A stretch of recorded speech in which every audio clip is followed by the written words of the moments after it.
আসসালামু আলাইকুম রহমতুল্লাহি ওবরাকাতুহ। ইন্নাল হামদুলিল্লাহ ওয়াসসালাতু ওয়াসসালামু আলা আশরাফিল আম্বিয়া আম্মা বা'দ।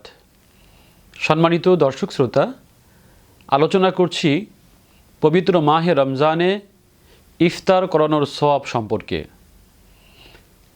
রাসূলুল্লাহ সাল্লাল্লাহু আলাইহি ওয়াসাল্লাম হাদিস শরীফের মধ্যে ইফতার করানোর বিশেষ তিনটি সওয়াব উল্লেখ করেছেন।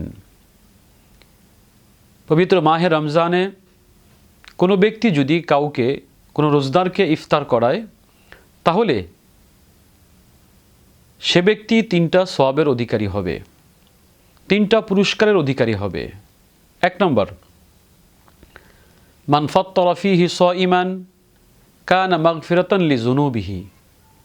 যে ব্যক্তি কোনো রোজদারকে ইফতার করাবে, আল্লাহ তাআলা এই উসিলা করে তার জিন্দেগির সব গুনাহকে মাফ করে দিবেন। সুবহানাল্লাহ। 2 নম্বর, ওয়া ইতকু রাকাবাতিহি মিনান নার। যদি কোনো ব্যক্তি কাউকে ইফতার করায়, তাহলে দ্বিতীয় পুরস্কার হিসেবে নবীজি উল্লেখ করেন সে ব্যক্তি জাহান্নাম থেকে মুক্তি পেয়ে যাবে। সুবহানাল্লাহ।